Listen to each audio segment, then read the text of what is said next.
Hey, welcome everybody to the fourth installment of the Career Conversations. My name is Mark Schuler. He, his pronouns. I'm the acting director of the Center for Nonprofit and NGO Studies at NIU, known as NNGO. NNGO is a think slash action tank.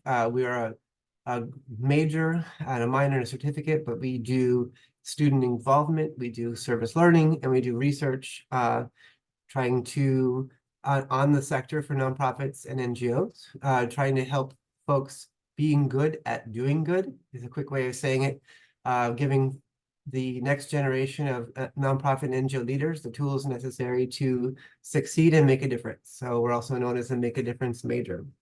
So the Career Conversations is an attempt to give people some advice, some real frank talk about work in the non-for-profit sector writ large. And today we're fortunate to have three exciting presenters talk about careers and foundations. And so foundations are often thought of as separate from nonprofits. They do have a particular classification, and a lot of times people just lump foundations into one bucket. Those that give money, but foundations are involved in all kinds of activities, and they all shapes and sizes, just like the rest of the nonprofit and NGO sector. So, before I introduce the panelists, Julianne, would you like to say a few words? Sure, thank you. Yeah, I'm excited to see the students here today. We talked at the very beginning that I think for our nonprofit and NGO students especially, but all students, figuring out like how you get from your career or from your college experience to a career can sometimes be like, what is next? And especially in the nonprofit sector, it is so vast. So these career conversations have been a great way to connect with people out in the nonprofit sector, but also to give students and honestly people in the community an idea of what kinds of jobs, what kind of careers are available in what kinds of nonprofits. So thank you for the presenters for being here tonight, for taking the time to help train this next generation. And thank you to the students for being with us as well. Thanks, Julianne. And so I wanted to just start right away with introducing our three speakers. And thank you all for coming. We know it, we respect and appreciate the fact that you've given us your time. And for those who are aware, who aren't aware, we do have a YouTube channel, and during the chat, during the conversation, I'll put links in the chat to our previous career conversations that we've had. And this conversation today will be archived along with the other career conversations that we've had. So without further ado, we have three people that have joined us today. And in alphabetical order, they are Dr. Ben Bingle, who is a Husky, graduated in 2016, is the director of the DeKalb County Nonprofit Partnership, a nonprofit capacity building program of the DeKalb County Community Foundation. Ben has over 20 years of experience in the nonprofit sector, leading local, statewide, and federal initiatives, designing and evaluating programs, raising funds, and directing large-scale contract-based research. He has 22 peer-reviewed publications focusing on the effectiveness of nonprofit and governmental institutions. Ben earned his bachelor's degree from Monmouth College, a master's of public administration from Drake University, and his doctorate from NIU. And he used to work at what was then called Bingle, and he used to head up the senior capstone. And I see a couple students here that are members of the capstone. And he's just a really cool partner to be having. Julianne works with him a lot on placing our interns, and we're really excited that he's joined the stage today. So thank you, Ben. I'm going to add in too, I was Ben's graduate assistant when he worked in NNGO. And thank you for that nice introduction, and Julianne for all of your amazing work when you were a GA. Thank you. All right. So next up we have Ashley Nicoson, who is the operations associate at the Obama Foundation. She has worked in the nonprofit sector for 10 years, currently focusing on workforce development strategies. Born in Boston and spending the majority of young adulthood in Wisconsin, Ashley earned her Bachelor of Science in the University of Wisconsin system with a Human Development and Family Studies major. The first half of Ashley's career ranged from campaign fundraiser, event management, volunteer management, and service as AmeriCorps Vista. Moving to Chicago in 2016, she spent 3 years at United Way of Metro Chicago before choosing to move in the workforce development space to support the diversification of the construction industry. Now working for the Obama Foundation, Ashley lives in the South Loop area of Chicago's downtown. She enjoys spending time with friends and exploring different foods across the city. Thank you and welcome, Ashley. And then we have Catherine Squires, Catherine B. Squires, a Husky of graduate of 1980, is Vice President for University Advancement, as well as President and CEO of the NIU Foundation, a position she's held since 2015. Catherine is responsible for the overall vision, leadership, strategy, and management of all fundraising and alumni relations activities on behalf of NIU. The Division of University Advancement is responsible for friend-raising and fundraising at NIU and liaison from the university to its two major volunteer boards, the NIU Alumni Association and the NIU Foundation. Catherine earned her BA in music from NIU in 1980. She brings much experience to the sector, including Tufts Medical Center Trust, American Red Cross of Greater Chicago, Oak Brook-based Advocate Charitable Foundation, Youth Campus of Park Ridge, and Illinois Chamber Symphony in St. Charles. So thank you. We're really excited that you're able to join us today, Catherine. Happy to be here. Thank you. So we have a couple questions that we'd ask folks to prepare in advance just so we can get ourselves started, but we should have some time to ask questions of members of the audience. And so if you are in the audience and have a question, feel free to unmute yourself. Feel free to have your camera on if you can and blur your background or have it be the Huskies or whatever if you don't feel comfortable having your background showing. But it is good to see folks if possible. Or if you don't feel like you can, then go ahead and type your question in the chat and we'll read it out loud for you. So first question, just tell us a little bit about yourself. For the two Huskies, why did you pick NIU? For Ashley, what led you to give us a little bit about your educational background? And what were you looking for when you graduated? So I'm going to start off with Catherine. Thanks, Mark. I am a proud Husky, and I came to NIU as a good bit of us do from McHenry County. That's my home. Grew up there, and back in the 80s, NIU was really a hotbed of musical talent. We had a number of faculty from the Chicago Symphony, from the Chicago Lyric Opera, who were all teaching studio instruments, voice. And so NIU was a destination, not just for students who wanted to study musical education. A lot of band directors and things throughout the state got their degrees from NIU, but in those days, really an attractive school for those who wanted to be orchestral performers. And that's what I thought I wanted to be, was a French horn player. And so I came specifically to study with the gentleman who was teaching at the time, who was the principal hornist in the Chicago Lyric Opera Orchestra. And so that was the reason that I came and really found music to be a calling. I think I knew that before I came to NIU, but it was a wonderful place for me to be. Built my enthusiasm not only for being an orchestral musician, but actually wanting to teach music as a career. And I ended up going on to Northwestern to get a master's degree in music history, thinking I was on my way to either a job in an orchestra somewhere or a PhD in music history, whereby I would be a faculty member someplace fabulous like NIU. And life got in the way. Children came along, life happened, and my career ended up being pretty strictly on the performance side of things. I never did finish that PhD. But that was my reason for coming to NIU and changed my life.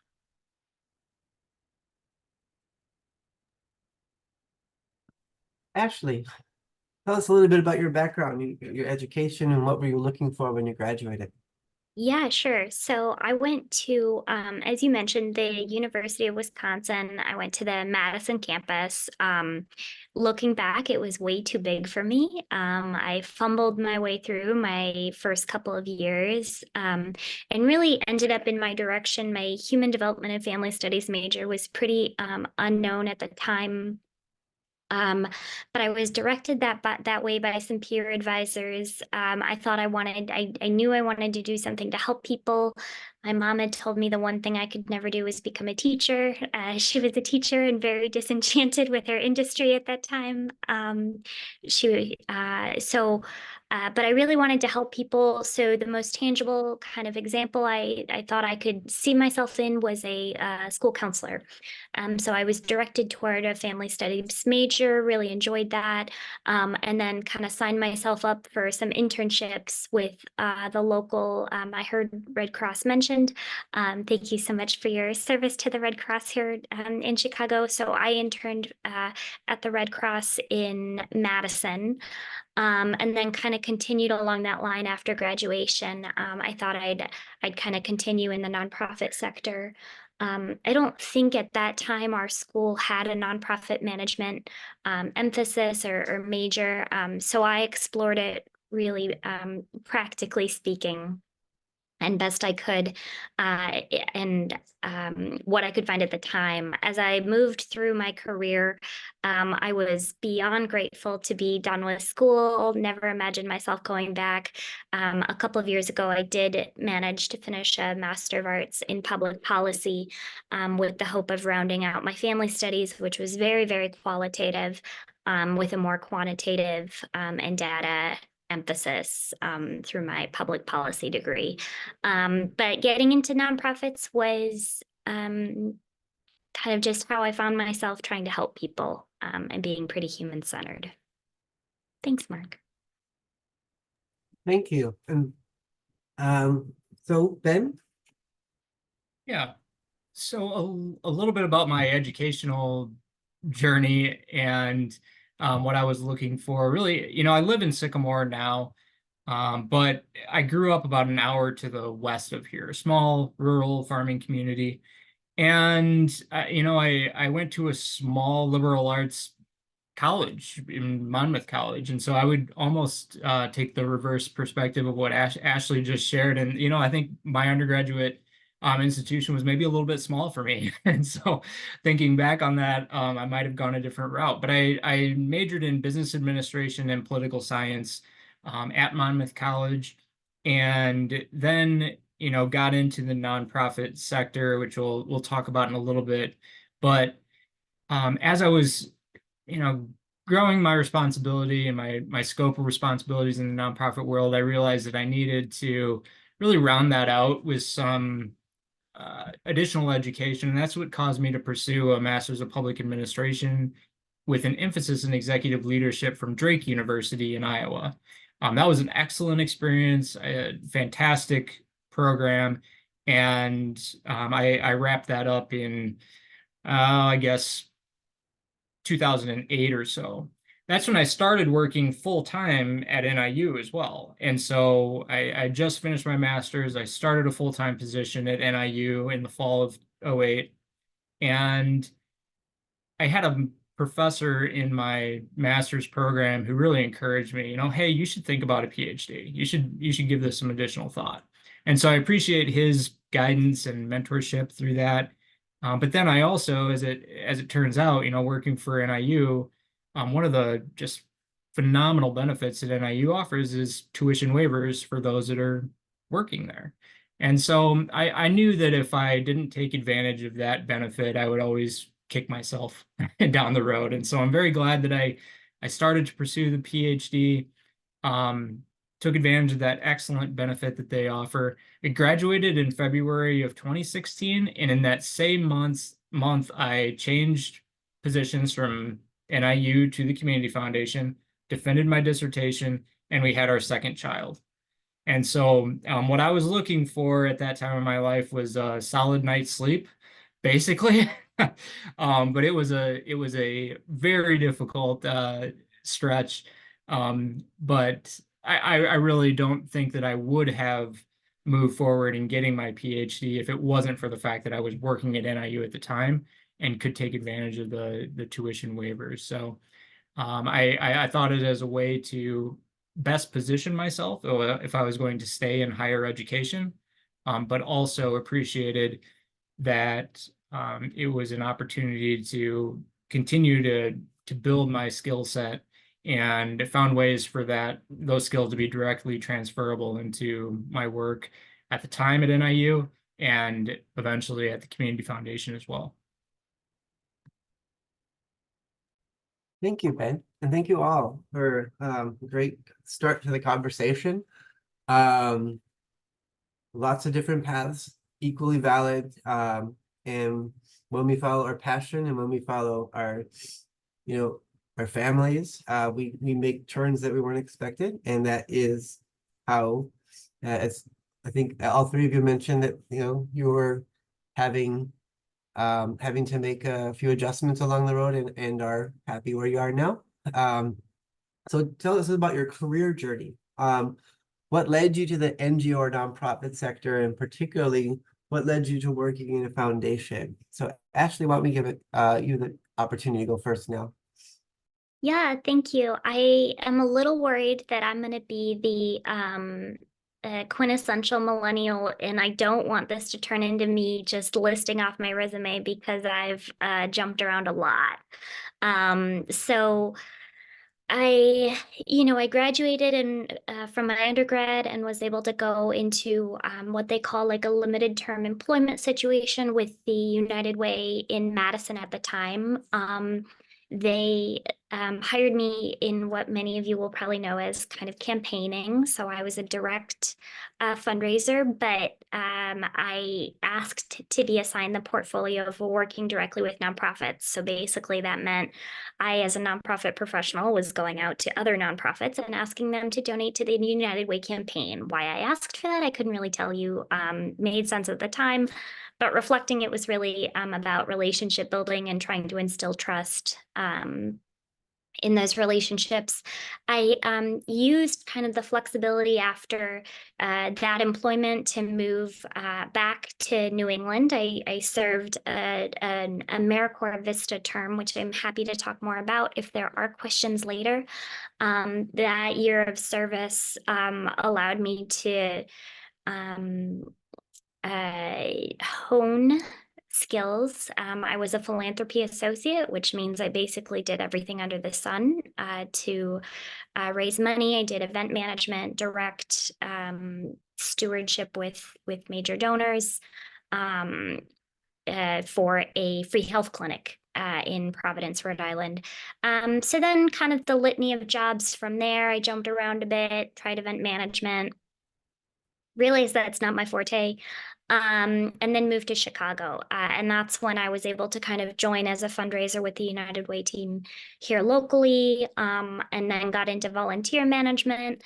And I don't know how many people are familiar with United Way, but one thing maybe that stands out is how United Way has many different areas of impact and focus in their funding models. And I was searching for a bit more of a concentration in the next way to pivot my career. At this point, I think I was a few years out, maybe 3 or 4 years into my career.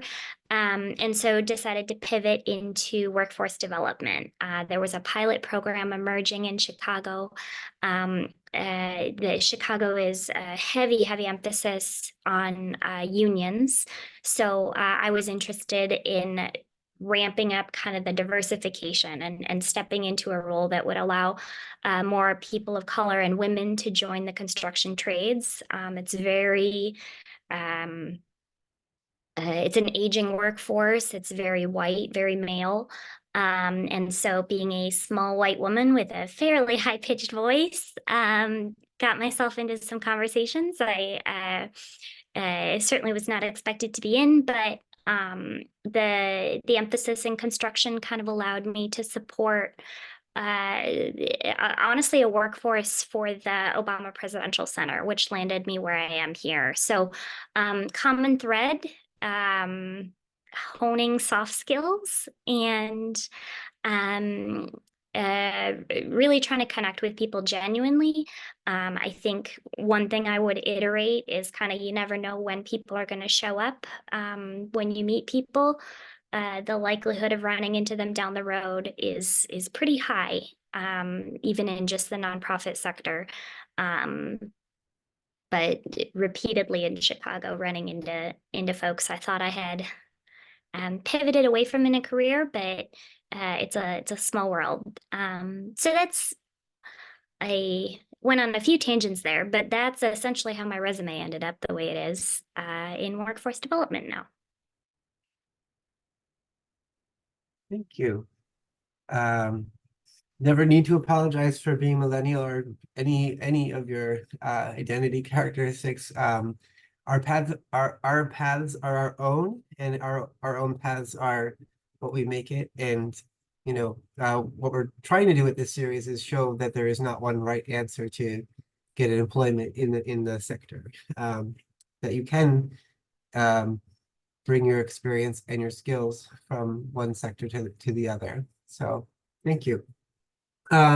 Ben or Catherine, anyone want to take this up next? Tell us about your career journey, what led you to the nonprofit or NGO sector, and particularly working in a foundation. Hey, Ben, I'll jump in because I have a feeling your age is right in between, and I'm a boomer. So I think I'm going to really be great counterpart to Ashley. But I'm going to hopefully be relevant to you younger people there. I came into nonprofit work through, I like to just make fun of it and say I came through the stage door. I was a performing musician playing in an orchestra that I ended up managing. And I was writing program notes for the concert booklets because I had a degree in musicology at that point. I'd been studying early music. And so I was writing for the orchestra program, and they needed a grant writer. And I think once you show that skill, you better be prepared to use it in other ways. And so I was recruited to write grants for the orchestra, which then blossomed into writing marketing pieces and all kinds of things. And I progressively worked through sort of the various echelons of management and eventually became the executive director of the orchestra, which I was able to wear every single solitary hat that a nonprofit organization has. I was the personnel person. I was hiring all the people, doing all the contracts, doing union negotiations, doing the marketing pieces, writing the grants, going out to the Chamber of Commerce and giving my very best public pitch on why funding for the arts was not something that was unessential, but in fact essential to humanity. And, really found my voice on the front of the stage as opposed to being a horn player in the back of the orchestra. I found myself speaking more often on behalf of the arts, which is how I found that this was in fact a calling for me. I did that for a long time. So unlike my colleague Ashley, who maybe jumped around a lot, which is not unusual with younger generations, I stayed in that job for about 13 years. And, arts are tough. Any kind of job where you're wearing every hat is really tough. I will tell you, it was a petri dish, unlike no other. I wouldn't have learned all the things that I did had I not done that. But I really found fundraising to be a groove that I really enjoyed. And so my next job was as the director of development in a social service agency, child welfare, where instead of using my voice to speak on behalf of the arts, I learned how to tell someone else's story instead of my own, which just opened up other types of fundraising. We did a lot more government grant writing. We did a lot more event kind of work. And so I was, building my toolkit by doing. And that was my first job, really managing a professional staff, working with a board. I had a board at the Chamber Symphony, but it wasn't the same as working with a board exclusively on fundraising. And then from there, I was there for several years and then was recruited to join the Advocate Charitable Foundation, which was healthcare. So again, a whole different sector. And I think working in a community-based hospital was sort of an easy slide from child welfare into something that was community-based as opposed to big academic medicine, which once you're in medical fundraising, you almost learn a different way of doing medical fundraising because it's so complex and complicated technically, but I spent a number of years in healthcare fundraising until 2015, actually, with a little stop at the Red Cross in between, which was really about just wanting to run my own shop. I was in big organizations and I wanted to grow. And I saw an opportunity to be the chief development officer in a large, respected charitable organization. And that was how the Red Cross came in. But I moved to Boston and went back into healthcare fundraising after that. And so the majority of my career was in healthcare fundraising until NIU called in 2015. And this was really a kind of coming home for me. I had been in higher ed, but on the medical side. So I hadn't really done the higher education fundraising thing until I got here. And I had also never run a foundation until I came here. So I think you can hear the common threads that sometimes people land in jobs that they end up learning how to do while doing. Flying the plane, building the plane while you're flying it, is that the metaphor? But I learned so much in all my previous opportunities. Running a foundation is a new part of all of this for me from just a nonprofit perspective.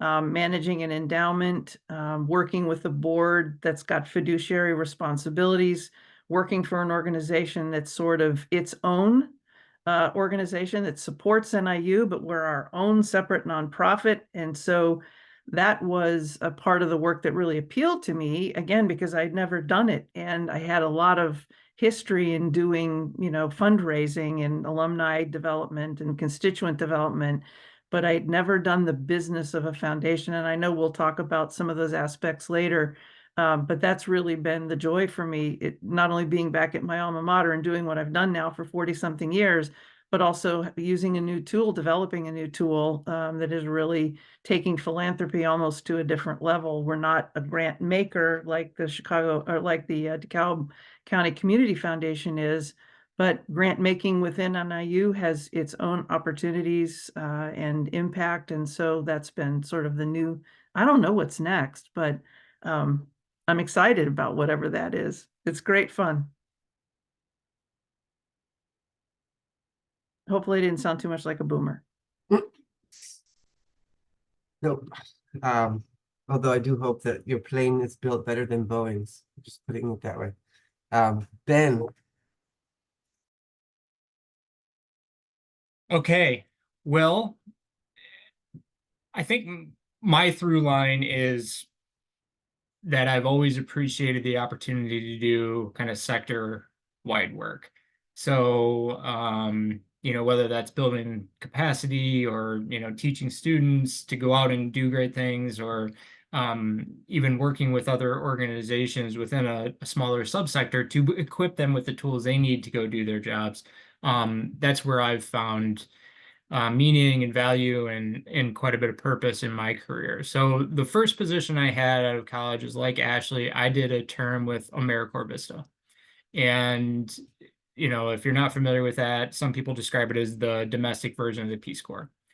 I worked with a microenterprise development organization in Iowa City, Iowa, and we were working with disadvantaged populations, immigrant communities, those either living in poverty or just above poverty level that are looking for a pathway out of poverty and maybe a way to supplement their income, and helping them with their entrepreneurial ideas, access to capital, market studies, feasibility, and whatnot.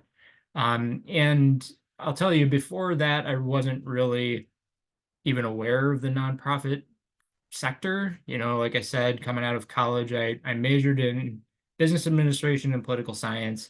I was just hoping for a way to kind of combine those two things and happened upon the Institute for Social and Economic Development. That year was a crash course in nonprofits for me and gave me exposure to fundraising. I wrote, I think, 10 grant applications in that 12-month period, and 0 were funded. So it gave me a lot of experience. I learned maybe some things not to do. I honed my skills in other ways. I started to do a little program management and got some experience under my belt. I liked AmeriCorps enough to do a second year. And I switched organizations, but I was still in micro enterprise development, this time with a nationwide organization.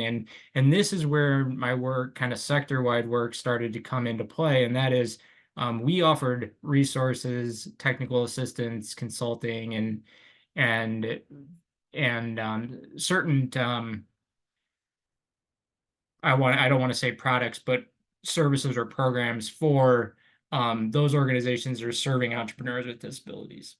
And so I had the opportunity to work with this nationwide network of organizations carrying out those important services and equipping them with the tools that we had in our toolbox to, to help further their mission along. So again, in that position, I started to get more administrative and management experience. I started developing programs myself, taking the lead on funding proposals. And yes, they started to get funded as I continued to grow. And even working on policy. So we would contract with statewide vocational rehabilitation programs. And, at the age of 25, I drafted the self-employment policy for an entire state VR program. I really should not have been doing that. But that goes to show you what types of experiences you can find yourself in the nonprofit world. If you're willing to take a chance, if you're willing to put yourself out there, if you're willing to volunteer and ask for responsibility, and chances are you can get some doors to open. I like the way Ashley framed that in her conversation about, she's not sure why she asked for that portfolio of nonprofits to raise funds for, but she did it and she got some great experience out of it. Kind of similar to my experience as well. After that, along that time, I was getting my master's, and that's when I made the transition to NIU. I started working at the NIU Public Opinion Laboratory. It's under CGS now, the Center for Governmental Studies. And so anyway, at POL, I got to do this contract-based research. I was working with nonprofits and NGOs, other clients like libraries, municipalities, even some businesses, on specific research projects that they had in mind. And so I really enjoyed that work because I was starting the PhD, I had just done the master's, and I wanted to get more research experience. I wanted to dig into the numbers, get that quantitative background, and planned to work there for 2 years. I ended up working there for 3 years, got some good experience. It was very detail-oriented work. But I learned, I think one of my big takeaways there was that I learned how to take complex ideas and a lot of different information and repackage it for the intended audience. Our customers were wide-ranging. Could be one day you're working with a manufacturing company that is full of engineers, and the next time you're working at a library and with a board of directors of a library. Those are oftentimes two different groups of people. So learning how you communicate with them and how to relay the information that they need is a valuable skill. Fast forward a little bit, and the Ingold Center, now an NGO, was getting going. I think it had been up and established for about a year when I started working there. And I was in an outreach coordinator type position. So had the opportunity to work with students, do advising, but then also continue on with research, do a lot of outreach to community stakeholders, and had the chance to teach some courses as well. We were a small department, and so much like being in a small nonprofit, we got the chance to do a lot of different things. And it was a great experience. In that role, I started to represent the center on DCMP's steering committee, which is essentially DCMP, the DeKalb County Nonprofit Partnerships version of our board of directors. And, around the time of 2015, it became clear that DCMP was growing to the point where they needed to hire full-time staff to provide leadership for the initiative. And I applied for the position and was hired and started in February 2016. I've been with the Community Foundation ever since, but in that role, I get to do a little bit of everything that I've just talked to you about, and then some, whether it be fundraising and development, training, capacity building, a lot of different event coordination, a lot of working with stakeholders, and certainly a lot of relationship building. So that's a little bit about my trajectory and what led me to working at the foundation. Thank you, Ben. And thank you all. It's been a really rich conversation so far. So let's dig in a little bit about the specifics about working in a foundation in particular. So as you answer the following questions, can you remind us about the mission of your foundation, its size and its scale? So local, national, or international. So let's start with Ben, because this one I think is a really particularly interesting answer here. What are some unique characteristics about foundations as opposed to nonprofits? Yeah, so real quick, our mission at the foundation is to enhance the quality of life in DeKalb County by addressing community needs and expanding, managing, and distributing philanthropic resources. The quick version of that is we enhance the quality of life in DeKalb County, and we do that in a variety of ways. Please keep in mind that DCMP, the area that I head up, is our capacity building program within the Community Foundation. So DCMP's mission is to essentially strengthen nonprofit organizations in DeKalb County. And I think the Community Foundation and DCMP just dovetail so nicely because as a foundation, we're investing in these community-based organizations. We're directing donors, to invest in these organizations. We're working with donors to help them understand what causes are out there they can invest in. And so naturally, if this investment is being made and we want to lift up these organizations and support them the best we can, don't we want them to be well run and efficient and effective and resilient and equitable? And that's where DCMP's work comes in. So that's a little bit. So I'm going to be talking throughout this panel, probably a little bit about the foundation, a little bit about DCMP, and I'll try to make clear when I'm doing that. The Community Foundation has a board of 21 members, and they're geographically representative of DeKalb County. We have 10 staff. In terms of our asset base, those of you who know how foundations run, you know that it depends on the day, but we're just over $60 million currently of assets under management. And in terms of scale, we are countywide. So in order to be eligible for the Community Foundation's grant dollars and things like that, you do need to be located in or serving DeKalb County. Now, we do have some programs that fund organizations far and wide, and certainly any of our donor advised funds could be distributed to organizations wherever they may be located as long as they're charitable institutions. So what are some unique characteristics about foundations versus other nonprofits?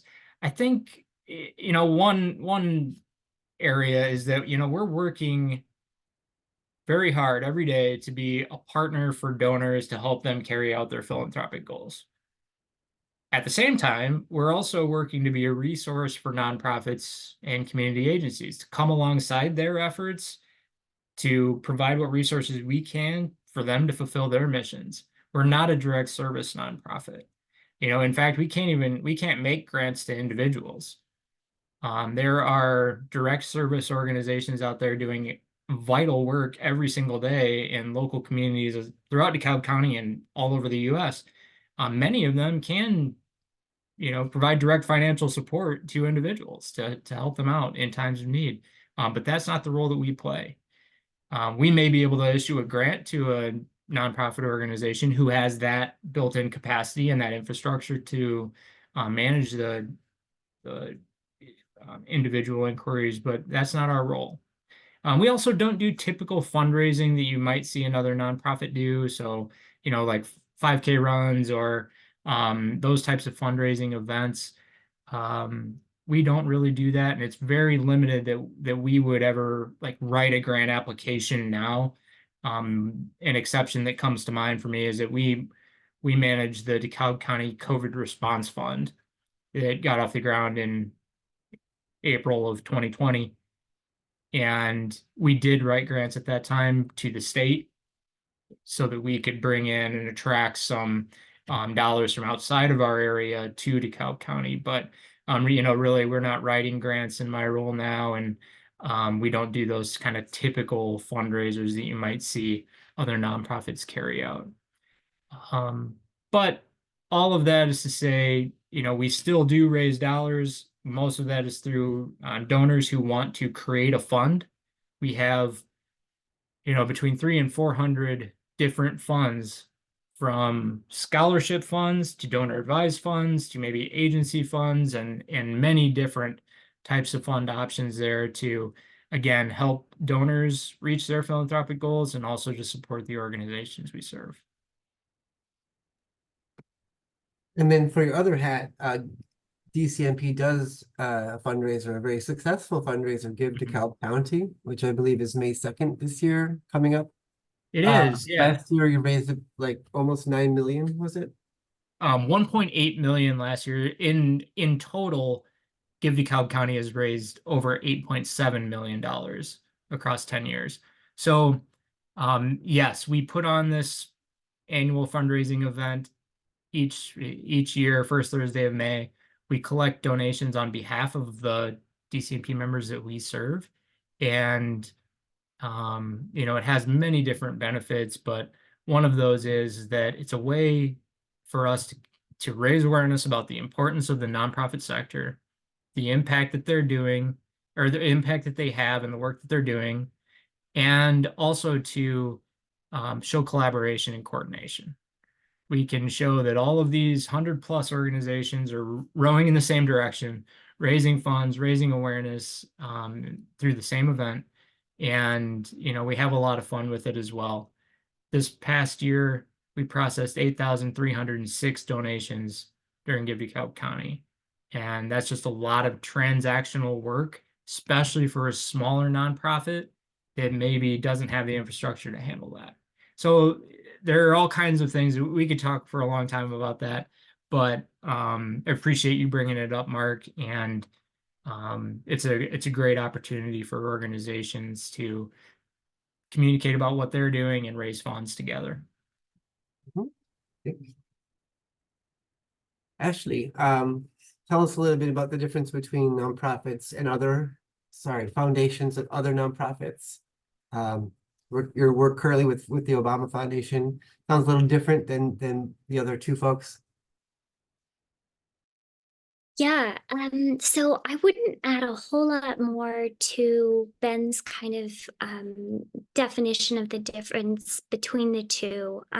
What I will say is that the Obama Foundation is pretty different from definitely other nonprofits I've worked at, generally speaking. In large part, we're not direct kind of service to program participants, kind of to your point. There is some allocating of funds to different programs, but given kind of our leaders that have both come out of the Obama Foundation, or pardon me, Obama administration, individuals that have interacted with the President and First Lady, Mrs. Michelle Obama, throughout their lives. So the programming for the Obama Foundation is really centered on both what they built in their administration and then moving forward, particularly with kind of an interest on dispelling disinformation, protecting and strengthening democracy around the world. We are an international foundation. I had to look this up. I thought we were about 150 people strong. I believe that's more here nationally. At an international scale, the foundation operates with about just over 260 people. So international scale, a lot of the international programming emphasizes building up and supporting girls and young women.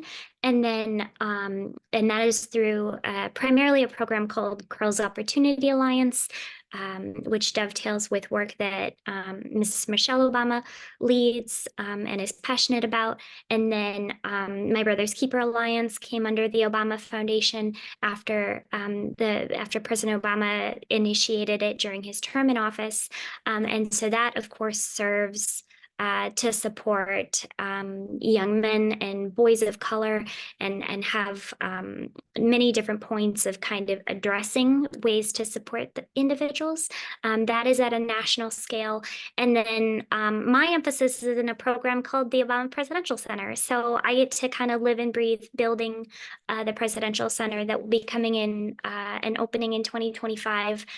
So all work goes to the construction of that, the operation of that, the building of teams for that. There are a number of other programs that the foundation does run and fund, which Jillian, I'm realizing we might perhaps bring up in another conversation. There's an application program opening that students might be interested in for Voyager Scholarship. This scholarship is for individuals that are civically minded in public service or serving the civic good. So certainly happy to talk about that, particularly if anyone's a junior. Applications open soon. So a lot of programming around supporting young adults in particular. There are some services that the foundation run that shift towards younger kids, but a lot of emphasis on young adults. And then Chicago, a huge emphasis on Chicago, being that the Obamas either got their start or were raised in Chicago. And my emphasis working for the Presidential Center team is all about Chicago, particularly around where the center will be on the south side of the city. So lots of administering programs, minimal direct service. But happy to elaborate if that's helpful. Thanks. Very helpful. Catherine, what about you? So we're a bit different, of course, being a support organization to a public university. And if you look across our state, all of the state universities have private foundations that are sort of appended to them. And our mission is to energize and connect the public sector for the benefit of NIU and its students. And so we're sort of the external relations arm connecting philanthropists and donors back to the university through our various programs. We do only support NIU, so occasionally we're approached and asked for consideration on a proposal, but we don't accept proposals from anyone other than internal to NIU. We've been in existence since 1949. So it's longer than people imagine we've been around. Right now, as Ben says, it depends on the day. We're about 185 million in assets, of which 100 million is endowment. The other assets that we hold are principally real estate. We build buildings on behalf of the university, so that's one of our functions that distinguishes us, I think. We do stuff in addition to just raising money. So we have been sort of the agent to help NIU not only raise money to build buildings, but also to connect almost not as the contractor per se, but that intersection to the developers to make sure that things are built, and then we turn the building over to the university once bonds are retired and donor pledges are collected, things like that. You know, I think most nonprofits, whether they're foundations or nonprofit organizations, sort of straight up are all struggling with diversification of revenue. And I think we in our foundation and a few others within Illinois have sort of taken up that mantle of what can we do to be creative. It's not just your grandfather's philanthropy anymore. Things we can do to generate new sources of revenue are always things we're going to take a close look at. So we have a real estate foundation that's sort of a sub-organization which exists for the purpose of not only receiving gifts of real estate, which most often we sell for the purposes of sort of being more liquid. It doesn't help us to own farmland, even though sometimes when research happens on that farmland, it's good and we do hold it.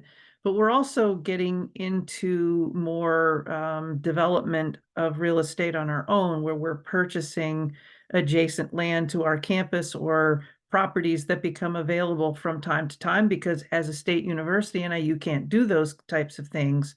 So we raise private capital for the purchase of land at times.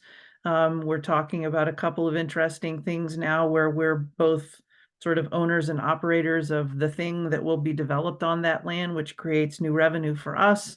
Sometimes we'll, as I mentioned, build something and then turn it right over to the university for its use. And so there's all manner of those things happening, which is very different than a lot of our sister institutions across the state. We also, a few years ago, merged with our Alumni Association, which was also a separate 501c3 organization that had its own board and its own endowment and its own assets. And so coming together for the purpose of just efficiency was a really wise move just from a business perspective. So now we're sort of a unified organization that does alumni relations and fundraising and real estate development all on behalf of NIU. And with the Alumni Association came a travel program. So we actually run a limited liability corporation that is for the benefit of our alumni. This travel program's been in existence for a number of years. It's a profit-making program. So I know probably in some course or another, you get serious about finances and books and unrelated business income tax and all those other kinds of things. So we are actually an organization that runs a business that benefits us, and we have to do that carefully so we don't cause too much consternation on the tax return, because we're still nonprofit. But those are just some examples of how we differentiate ourselves as a foundation. We think of our giving as grant making within the university only. We treat especially unrestricted revenue that we raise, where we can make targeted grants to the university for strategic purposes. We try to do that. So that's sort of an activist approach that we take with assets that are not donor restricted, but mostly what we do on that side of things is manage donor restricted funds and ensure that those funds are used in the way in which donors intended, which is our almost our principal compliance issue, is to make sure that all of that is done legally, ethically, according to the rules and regs. And that's a big responsibility with an endowment that's as large as ours is, not the largest endowment in the world, but feels big to us. So I think that's probably what differentiates us the most. Thank you. For those who don't have a big background in foundations, a couple of you mentioned that the value of your assets varies daily. Just a real quick, how do foundations do their work? I could give you my spitball, but it's probably better to come from someone who does this for a living. When you say endowment, and just a real quick background that might be helpful to some folks that may not be aware.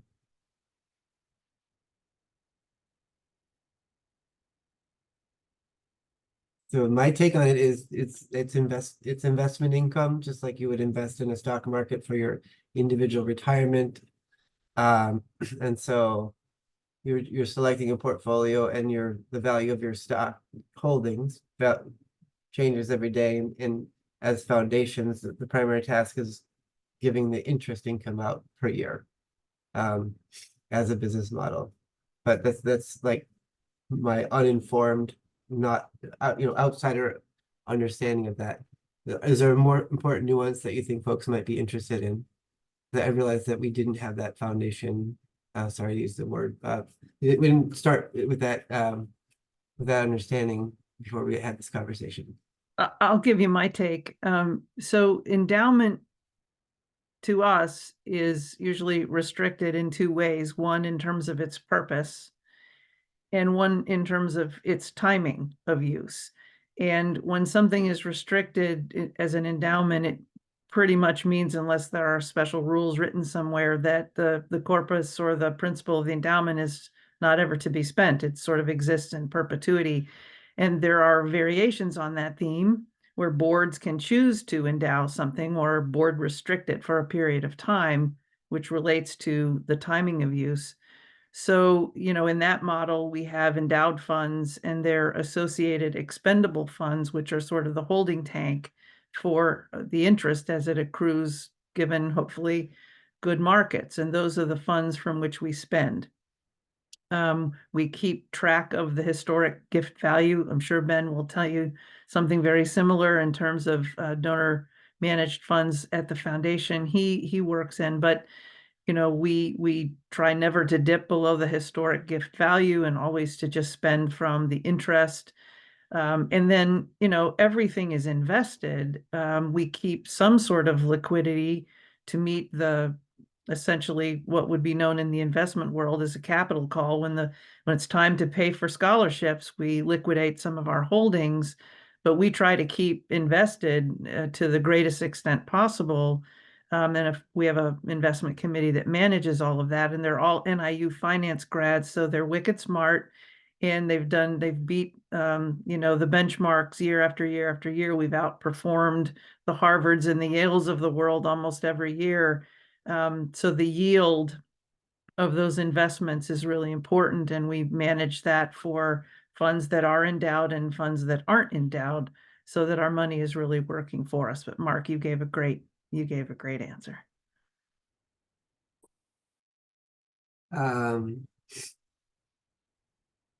So you've already answered the next question. I'm going to read it out loud in case there's any particular nuance that folks want to add. But many people only come in contact with foundations when submitting a grant application or a scholarship application. What else do you do? And what is your role within the foundation? So all of you touched a little bit about it, but maybe if you want a specific deeper answer to that question, please feel free to jump in. I'm going to jump in because it's one thing that I really love about the foundation, and one part of my role specifically that I appreciate, and that is that through my work at DCMP, we can almost ensure that we're coming in contact with the organizations more than when they're submitting a grant or applying for a scholarship.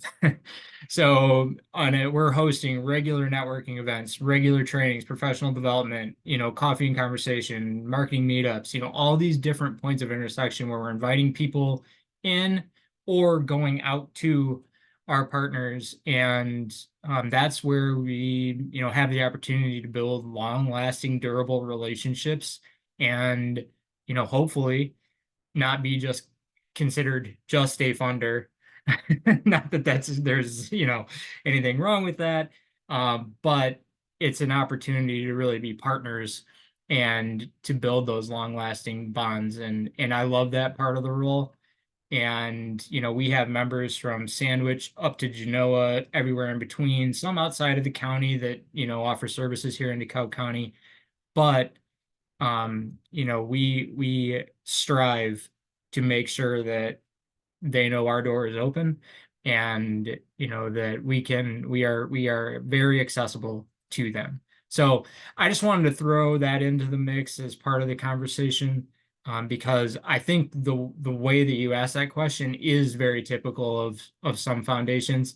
I'm happy that that's really not the case at the DeKalb County Community Foundation.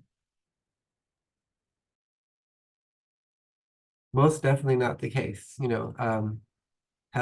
Creating a community of stakeholders that think together, that work together, that problem solve together is a big part of what the Community Foundation does. And I think that might be true of a lot of community foundation, but DCMP and the DeKalb County Community Foundation do an excellent job of making sure that the community has opportunities to think together and to work together.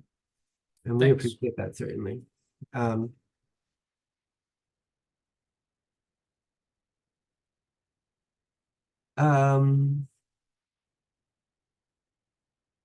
Okay.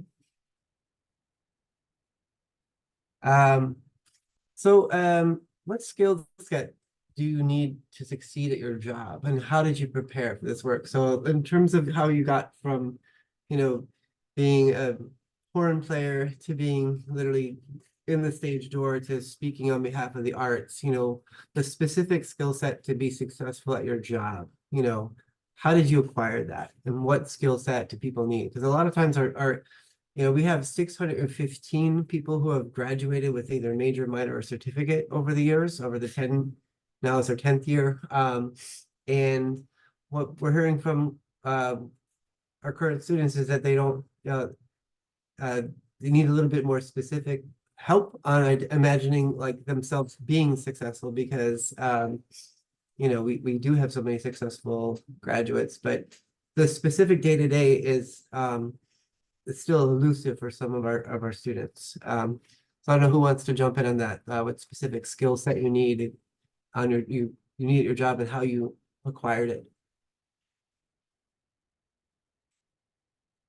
I'm gonna pick on Ashley. Thanks, Mark. So I uh, try not to be shy and try to be upfront about kind of I like to be helpful. I really take kind of the human oriented bit of our work pretty seriously, but that also means pretty early in my career, not that I'm decades in, but really the first few years was kind of about, sure, I graduated my undergrad, but was pretty still undecided. I didn't know the direction I wanted to be in. United Way was a great place for me because it still allowed kind of a breadth as I was exploring different impact areas I wanted to serve in. But within that, I think what I can take away is saying, it matters how you show up, how you present yourself. I think we're moving in a direction where we can hopefully, maybe depending where we are, but show up genuinely as yourself and then kind of find your people that way. Certainly talking from a point of privilege, but what I will say is that when I've been able to lean into bits that I'm excited about, you tend to find those communities associated with either that impact area or how a service is lending to its community. I am someone that really took myself sure, I took myself seriously, but was really proud of kind of how detail oriented I was and how I could almost fit any need. And I just wanted to jump in wherever I was needed. And I think I have many peers that could that also felt that way. But on that skill set, I think we also run the risk of either exhausting ourselves or running ourselves into the ground, or if we don't have a specialty, burning out pretty quickly. So I can't undervalue organization. And if you're not detail oriented, what I would say is just do what you do well. Spelling matters. How you structure an email matters. How you make people feel. If you're not at a desk job, if you're not in spreadsheets all day or tracking or doing project management, showing up in communities genuinely really matters. So I think we could go either way. We could talk about kind of the data or the project management and detail oriented, or just kind of the people skills. Networking is huge. And again, you don't have to be the life of the party, but people will really remember how you made them feel. And not at my current job, not where I am currently, but there are a number of either directors or bosses that I thought I wouldn't have to see again. And you see everyone, the circles are small. So I'm not saying kind of fake it till you make it, but I think how we learn to present ourselves professionally is really important, and I'm certainly still learning that. But really valuing those relationships, I think, goes a long way. Thanks, Mark. And relationships is a key to a couple other of our conversations, including the one that we did on fundraising and development. That it's the relationships that we build that are super important. So yes, what skill set needed to succeed at your job? Let's go with Catherine. And how did you prepare from being a tuba player? Was it tuba? Sorry. French horn, Yeah, French sorry. horn. French horn's Well, the most difficult. Sorry, I messed that one up. Yeah, but that was an asset. I think there was a level of comfort, poise even that comes from being a performing arts person. You've got a little bit of confidence that comes with getting out in front of people and playing passionately, in the musical realm. So I would translate that into, certainly the interpersonal skills, good communication, good writing, good presence, good ability and comfort, getting up in front of people and talking, whether you're an executive director who's leading an organization or a fundraiser who's making a pitch for funding. I think that general, and I love the Ashley's, your authentic self is often an asset, especially when you're fundraising. If people experience you as false or is just, the paid gun who's in there trying to, sell somebody something, it doesn't work as well as if you're, fire in the belly, passionate about the cause, comfortable and confident in your own skin to be able to communicate interpersonally. I think that's really, really important. I would never underestimate just general flexibility. I think most nonprofit organizations, you have to learn how to do very different things. That attitude of rolling up your sleeves and getting it done. And yes, I think in my generation, particularly, we overworked horribly and gave that message to our kids that this is the way you're supposed to do it. But a lot of times working in nonprofit, that's what's expected, and that's kind of what you have to do to get through. But being flexible and being willing to learn new things and just pick up a different tool every day and learn something new is really invaluable in an organization. And then I think, getting along in your career a bit, the diplomacy, not only managing relationships and making sure you maintain those relationships, but making sure you manage them in a way that advances the mission of the organization sometimes takes a great deal of tact and diplomacy, and not everyone will be your favorite person. But as Ashley said, you're going to see them again several times in your career, and not burning bridges, but learning how to navigate relationships and advance your work through the navigation of relationships takes diplomacy and tact. And the most important thing I think we all could learn is how to always lead with integrity and an ethical frame for our work. We are in service to philanthropy, most of us, in one way. We're in service to others, whether it's by asking for money or serving clients or stewarding generous resources. And got to be in it for the right reason and hold yourself always to the highest level of professional standard and ethics. And you do those things and you're a nice person, you're gonna go far. Thank you.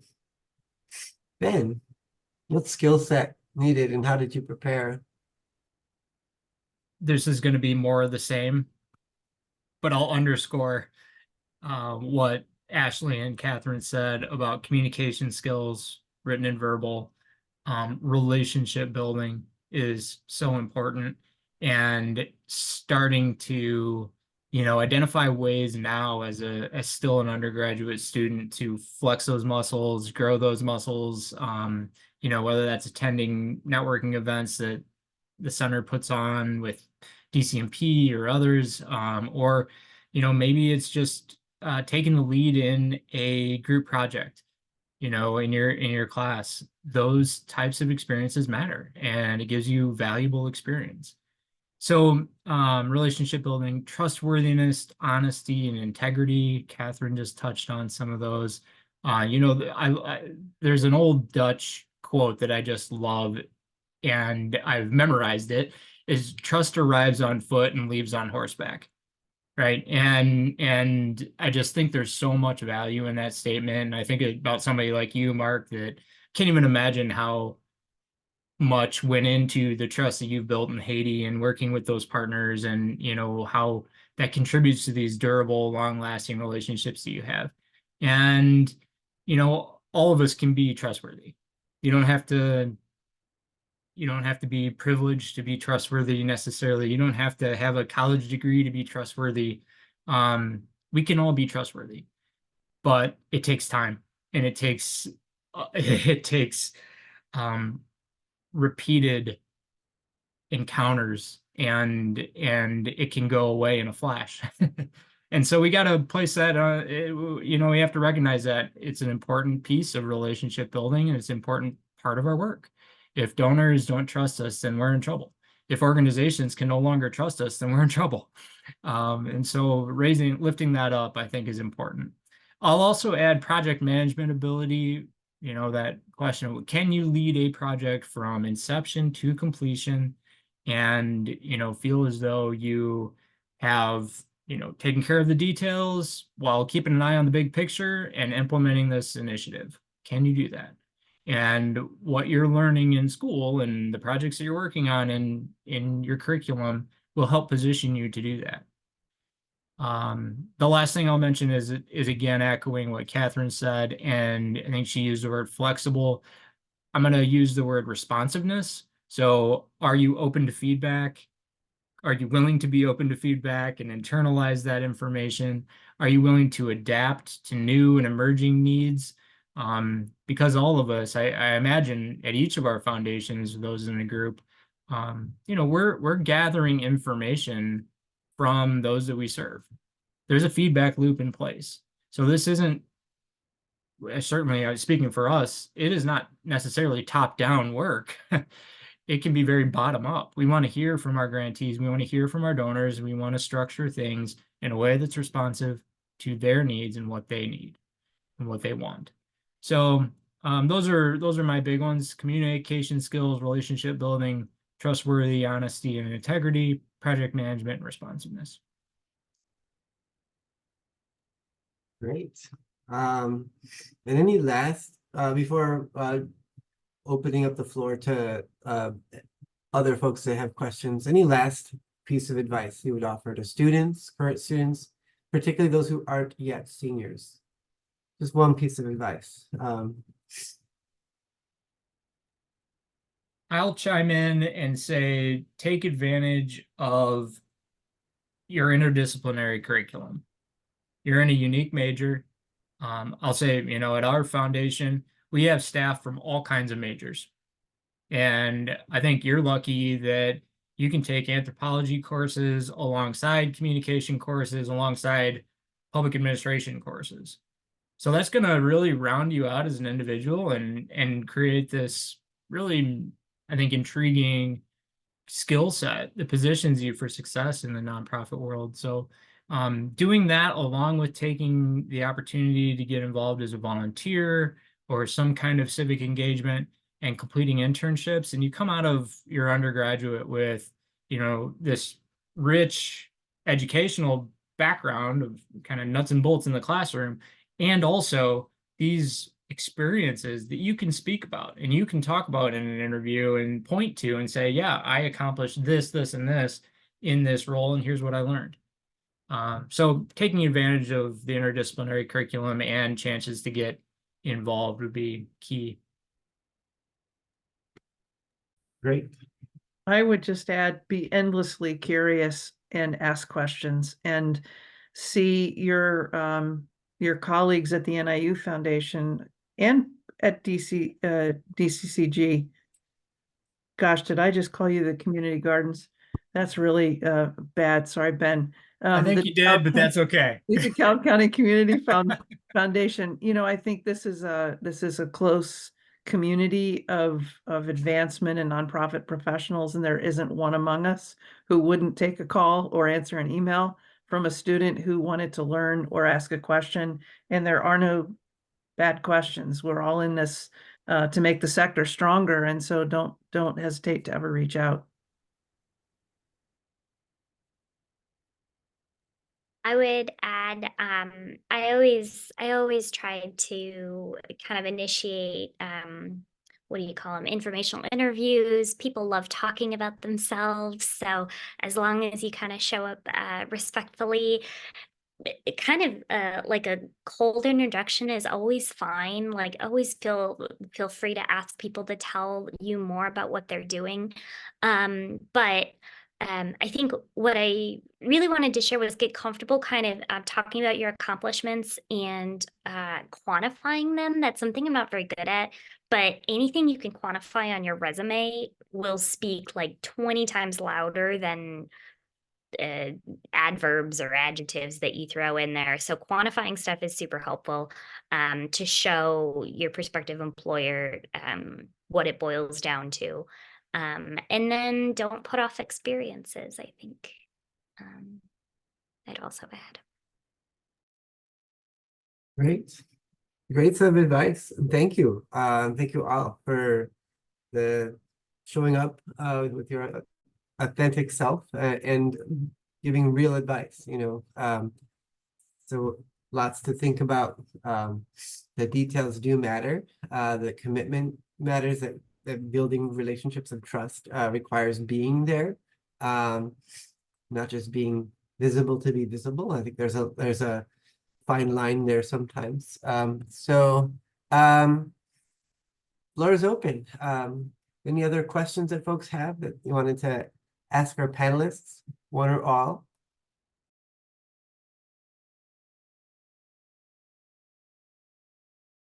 Kenneth, sorry. Hi. So I had a question for Catherine. Catherine, sorry. On the topic of revenue and endowments, one of the questions that we frequently have in the Economic Student Association is how much money, and like you don't have to give a number, obviously, but like maybe just a rough idea with the NIU Foundation, like how much money gets taken out in comparison to how much gets put in? And Great I'm just question. curious. Yeah, no, there's sort of two answers to that. It's not unusual for an endowment to have a management fee, and it's pretty standard for that to be somewhere between 1% and maybe 2.5%.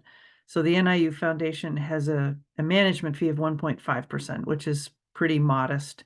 And that's just, it comes right out of the endowment on an annual basis to help offset the management fee.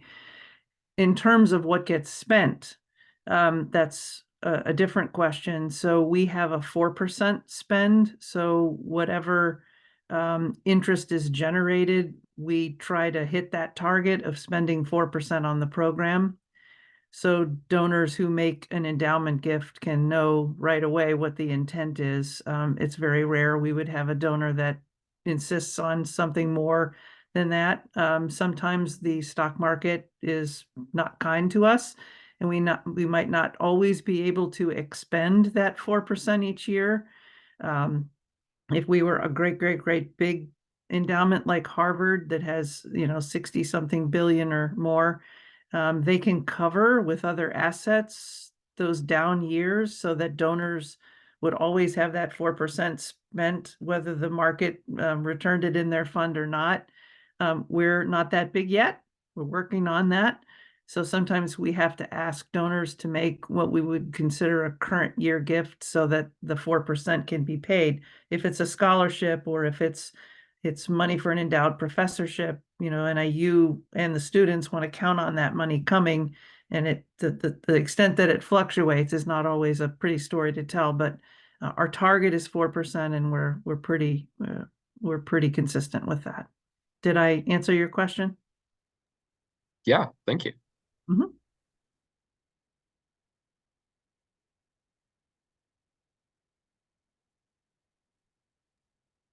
I have a question for the three of you. One of the things that our students often struggle with is what kinds of jobs do I even look for, like right out of college? So in a foundation, in your organizations, whether it be like for Ben, for DCMP, or the Community Foundation, and then Catherine, same, like Alumni Association or Foundation, under both umbrellas, like what are some jobs that a new grad might be looking at in your foundations?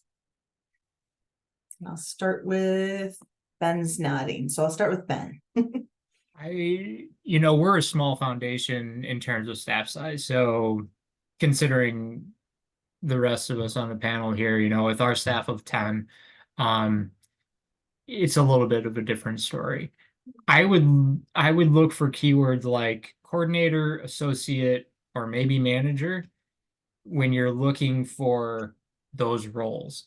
Within our foundation, it would probably be, a typical job for a more recent graduate would be a manager or coordinator, and it'd probably be on either the grants and scholarship side or more just on the programmatic kind of community initiative side of things. So again, kind of looking at those associates, coordinator, or manager type roles. And then from there, it would vary quite a bit in terms of what the task may call for, more transactional processing of donations, grants out the door, that type of thing, or, maybe doing like programmatic support. Awesome. Great. Thank you. Ashley, how about you? Yeah, I think it really varies, depending where you're at, what you're looking for. I think, yeah, coordinator roles are always a good place to start. This may not be entry. I'm gonna veer a little, but I also want to kind of stress how important supportive roles are. They're not called executive or administrative assistants here, but I know a lot of foundations have them. And they are really unsung heroes, and you're in all of the exciting rooms and conversations. You're largely the gatekeepers. I learned that term early in my undergrad, and it still rings true for how much as kind of that entry for larger conversations, the EA roles in our world mean a lot. In terms of entry level, that could be a good starting point. Coordinators on programs could be a good point. Personally and selfishly, the Obama Foundation has some roles that aren't necessarily good sector parallels. So I think being comfortable reaching out on LinkedIn, or if you have a contact to ask, what does this mean, is always fair if you're looking at nonprofit roles that maybe don't translate, or you don't quite understand what the title might be. But really helping folks stay organized, I think, is a massive skill set to leverage at entry level. So great. Thank you. And Catherine. Same. I think that all the categories that my colleagues have mentioned are right on. I'll echo administrative assistants are a catbird seat, and especially if you're aligned with someone who is willing to open up the world to you and say, there's a little bit of everything here, pick and choose where you want to focus. You really get to see the inner workings of a foundation from that seat. I couldn't agree more. But we have the same kind of first level positions as you two have mentioned. Thank you. Honey?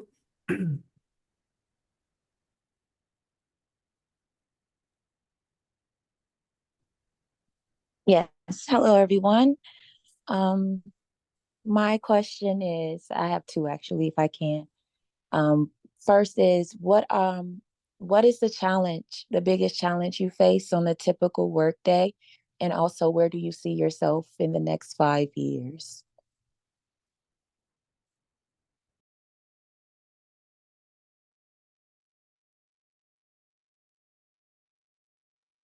Okay. I'll go first. To be honest, it's usually the to-do list. I love writing. I love like the act of writing things out, but I had to move to kind of a digital to-do list because rewriting that to-do list every day wasn't working. So getting through to-do list and prioritizing is like a massive skill set I kind of undervalued. So getting through the to-do list. Sometimes, and I think my organization is one where If you're up against either consternation or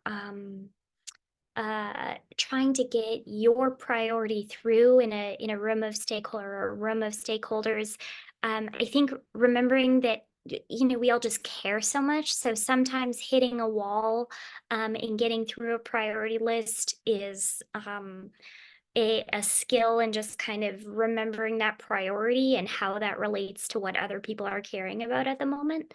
So right now my challenge is my to-do list. And in 5 years, I have no idea what I want to be doing. The center will, barring natural disasters, have opened by then in Jackson Park. So I'm hoping I will be there to welcome guests and institute new workforce development programs, which we didn't get to talk about, but I love talking about workforce development. So perhaps instituting apprenticeships and internships around Chicago is something, or other developing programs in major cities. I really love workforce development in the urban setting. So thanks for the questions. Yeah, that's a really interesting and challenging set of questions. Thank you for asking them. I think, at least in our foundation, the work can be kind of cyclical. And so your to-do list or your biggest obstacle or biggest challenge may come around once a year. And then it's coming around again next year, and it's coming around again the year after that. So whether that's getting a grant cycle off the ground, getting scholarships ready to go, leading up to Give DeKalb County and everything that goes into that, whatever the case may be, whatever your role may be within our foundation, it's probably you probably do some things that are cyclical in nature. And so I'll take the easy way out and say that it kind of depends on where you're at in that cycle. Beyond that, in terms of 5 years for me, I hope to still be doing sector level work wherever, wherever I'm called to do that. But again, that's just been what has spoken to me in my career, and hope to continue doing it. So I think the toughest part about my job is it's massive. And we have 80 people in the division, and I have a really great senior leadership team, and it's hard to keep up with everything from a communications and a priorities management perspective. Honestly, one of the hardest things about it is being virtual. We still don't have everybody in every day, and so much of what we love about our work together and I find efficient is being able to see each other, grab each other in the hallway. Work happens in real time, and it's moving so quickly now. It's hard to keep up with everything that's going on from a priorities management perspective and keeping everybody on the same page. So we're always struggling with that. In 5 years, here's the early press on that. I will be retired in 5 years. My answer would otherwise be I'll just continue doing what I'm doing forever. But I know that at some point I will retire, and in 5 years I'll be in a different decade of my life, and I think it's going to be time by then. Just FYI. And to be able to imagine retirement is, also important for folks to hear.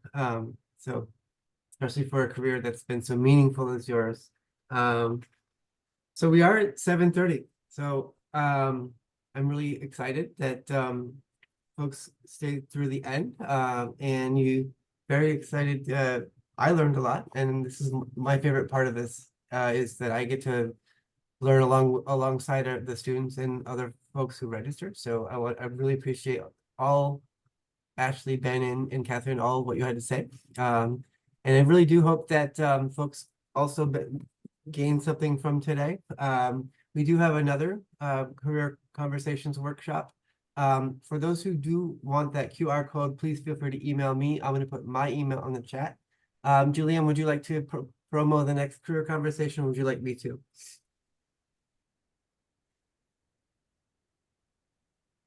Let me unmute. I wasn't expecting that. Sorry. Our very next one, I don't have the date up in front of me. I should have done that. So Mark. Monday, the 19th, 6th of February. Yep, and we'll be doing careers in trade associations. We actually have a lot of students who are working currently in trade associations. And so each month we're trying to pick different sectors where we know we have students or friends, and we hear in our classroom what our students might be interested in. So keep an eye out. We're doing these each month. And as Mark said, you could go back to our YouTube channel to see what we did in the fall. Okay, and with that, I want to thank you all for coming. Special warm thank you to Ben, to Ashley, and to Catherine. And do be safe, stay warm, and for those who are interested, we'll see you next month. Thanks, everyone. Thank you. Thank Thank you so much.